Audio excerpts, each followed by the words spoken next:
CNN 24 এর সান্ধ্য সংবাদে আমি আলপনা আপনাদেরকে স্বাগত জানাচ্ছি। চলুন দেখে নেওয়া যাক আজকের গুরুত্বপূর্ণ সংবাদ শিরোনাম। শিলচরের মদনমোহন পার্ক লেনে ভয়াবহ চুরিকাণ্ড, পুলিশি তদন্ত হিমঘরে।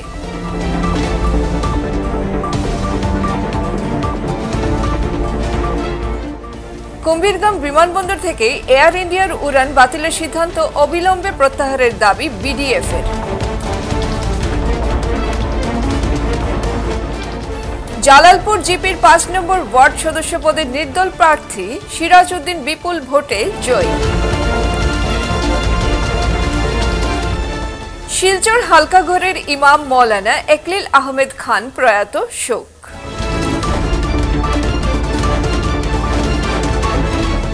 এবারে বিস্তারিত। থানায় এফআইআর দায়ের করার দীর্ঘদিন অতিবাহিত হলেও চুরিকাণ্ডের পুলিশ তদন্তে হাত দেয়নি বলে অভিযোগ করলেন ভুক্তভোগী দয়াশঙ্কর লোহার ওরফে রামু। উল্লেখ্য, রামু লোহার প্রায় ২৫ বছর ধরে শিলচরে ভাড়াবাড়িতে বসবাস করছেন। বর্তমানে তিনি ৩ বছর ধরে শিলচরের Madanmohan park lane house number ২১-এর মালিক প্রবীর নাথের বাড়িতে ভাড়াটে হিসেবে বসবাস করছেন।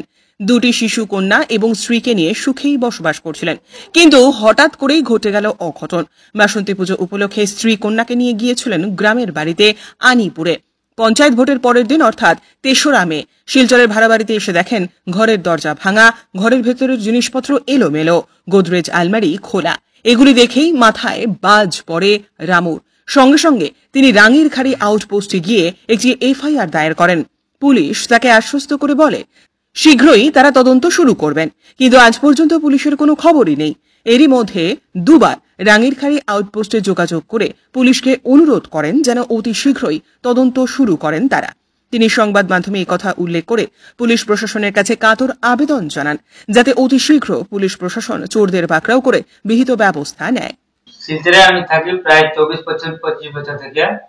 গোপীনাথ সিনেমা হলের সামনে শিপ গ্লাস দোকান আছে, ওই দোকানে আমি কাজ করি। এর মধ্যে আমরা বাসন্তী পূজা ঘরে করছি। বাসন্তী পূজা করার লাগে আমি ১৫ দিনের ছুটি নিয়েছি। নেওয়ার পরে আমি ঘরে গেছিলাম। ঘরে গিয়ে আমি সবাই আমার ফ্যামিলি লয়ে গেছিলাম। ঘরে আমার তালা মারা আছে। তারপরে ওইখান থেকে আমরা পূজা শেষ করি, আমি ফ্যামিলি আমার ওইখানেই ছাড়িয়ে আমি ১০ তারিখে এখানে আসলাম। ১০ তারিখ আওয়ার পরে আমি আমার ঘর বাড়ি সব কিছু ঠিক আছে এখানে। তারপরে আমি ১১ তারিখে আমার ডিউটি জয়েন করছি। ডিউটি জয়েন করার পরে আমার দোকানের মালিক অসুস্থ হয়েছেন। অসুস্থ হওয়ার পরে তাই গুয়াহাটি নেওয়া হয়েছে। গুয়াহাটি নেওয়ার পরে আবার এখানে তাই রিটার্ন আনা হয়েছে। রিটার্ন আনার পরে তাই ১৬ তারিখ তাই ডেথ হয়ে গেছে। আমি ২৯ তারিখ ঘরে গেছিলাম। ২৯ তারিখ ঘরে যাওয়ার পরে ২ তারিখ ভোট গণনা আছে, ভোট দেওয়া আছে। ভোট দেওয়ার পরে আমি ৩ তারিখে এখানে শিলচর আসছি। শিলচর আসার পরে আমি ৩:৩টার সময় আমি এখানে আসে গেছি। তারপরে আমি দেখলাম আমার ঘরের দরজা ভাঙা। দরজা ভাঙার পরে ঘরের ভিতরে ঢুকলাম। ঘরের ভিতরে আমার স্কুটি আছে। স্কুটির মধ্যে আমি চাবি সব লক করিয়ে গেছি, কিন্তু স্কুটির মধ্যে চাবি লাগানি আছে। তারপরে আমার এই সামনে শোকেস আছে, শোকেসের সব কিছু মাল বাইরে আছে, ক্যাশ ভাঙা আছে। সামনে রুমও আমার আলমারি আছে, আলমারির মধ্যে ওইটার মধ্যে সবকিছু মালপত্র যত কাপড় সাপড় সবকিছু আছে সব বাইর করা আছে। আমি আমার ক্যাশের মধ্যে ৪০,০০০ টাকা রাখছিলাম। আমার মেয়ের অ্যাডমিশন ফিস, ২ মাসের ঘর ভাড়া, স্কুটির আমার ইনস্টলমেন্ট সব অ্যাড করে ৪০,০০০ টাকা আমি রাখছিলাম। তারপরে ওই ৪০,০০০ টাকা নাই। আমার মেয়ের যেটা জুয়েলারি বানাইছিলাম ওইটাও নাই। আমার বউর যেটা শাদির মধ্যে পাইছিল, তারপরে আমরা ছোট ছোট যেটা একটা জিনিস বানাই একটা দুটা করে রাখছিলাম, মানে এগুলো সব মিলিয়ে ২-২.৫ লাখ টাকার আসিল। ক্যাশ ৪০,০০০ টাকা আসিল, এটা নিয়ে গেছে। তারপরে আমি সব কিছু শেষ করার পরে ৬টার সময় আমি থানার গেছি। থানা গিয়া রাঙ্গিরখাড়ি থানা এফআইআর দিছি। এফআইআর দেওয়ার পরে তাই অ্যাকসেপ্ট করছে। অ্যাকসেপ্ট করার পরে তাই আমার কইছে ঠিক আছে এখন তো স্যার নাই, আপনারা যান, স্যার আওয়ার পরে আমরা আইনু তদন্ত করার। থানা থেকে কেউ আইসে না। তারপর ২ দিন পরে আমি আবার আমার ভাই নিয়ে থানা গেছি। স্যার কিতা হইলো, আমরা তো এইরকম একটা দিছিলাম এফআইআর, কিন্তু এখন পর্যন্ত কোনো খবর নাই। তাই বলছে না ঠিক আছে, এটা আমরা জানি, স্যার তো এখনো আইসেন না, স্যার আওয়ার পরে আমরা বিকালে বা সকালে আইমু, আপনি ঘরে যান গিয়া। আজ পর্যন্ত কোনো পুলিশ আইসে না, কেউ আসে না। এটাই আমার একটা হাত জোড়ে রিকোয়েস্ট আছে পুলিশ প্রশাসনের এখানে, যে তাই এই তদন্তটা করুক। তদন্ত করিয়া আমার যা ক্ষতি হয়েছে এটার কোনো পাওয়ার ব্যবস্থা করেন। গত কয়েক দশক ধরে এয়ার ইন্ডিয়ার শিলচর কলকাতা উড়ান বরাকের বিমান যাত্রীদের জন্য অন্যতম উড়ান হিসাবে বিশ্বাসযোগ্যতা অর্জন করার পরও হঠাৎ করে আগামী 1 জুন থেকে এই বিমান পরিষেবা প্রত্যাহারের সিদ্ধান্ত দুর্ভাগ্যজনক।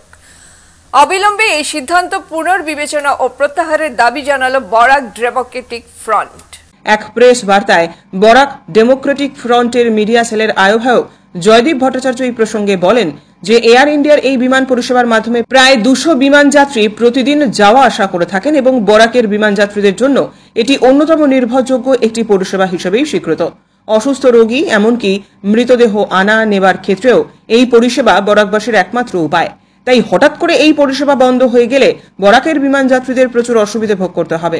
তিনি বলেন, এমন হলে ইন্ডিগো এবং এ প্লানসেস এয়ারের বাকি যে দুটি পরিষেবা রয়েছে তাদের টিকিট মূল্য আকাশ ছোঁয়া হবে এবং সাধারণ যাত্রীদের নাগালের বাইরে যাওয়ার সম্ভাবনা প্রবল। 69 নম্বর নিশান্তপুর জালালপুর জিপির 5 নম্বর ওয়ার্ড সদস্য পদে নির্দল প্রার্থী এরোপ্লেন চিহ্নে সিরাজউদ্দিন বরভুইয়া বিপুল ভোটে জয়ী হয়েছেন। তিনি মুজাক্কির হোসেন বরভুইয়াকে হারিয়ে জয়ী হয়েছেন। এদিন কর্মী সমর্থকদের নিয়ে ওয়ার্ডে বিজয় মিছিল বের করেন তিনি।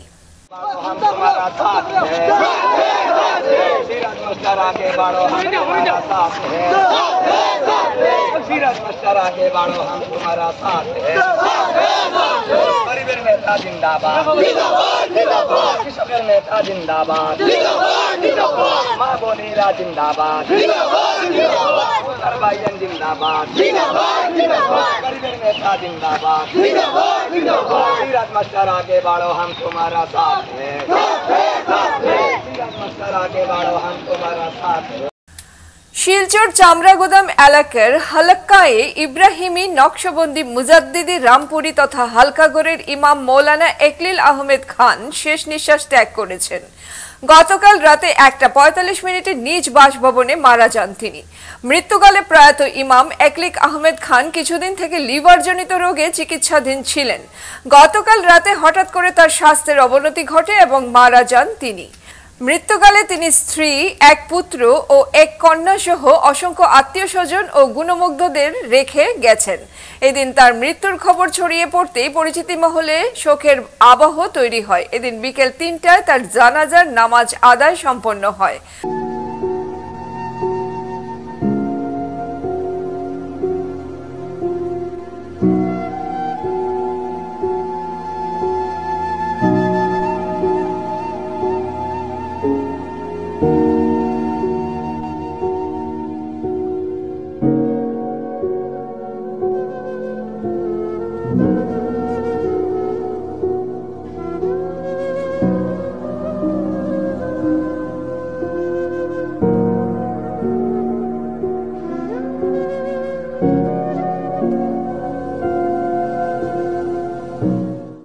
আজকের বিস্তারিত খবর এখানেই সমাপ্ত হলো। নমস্কার।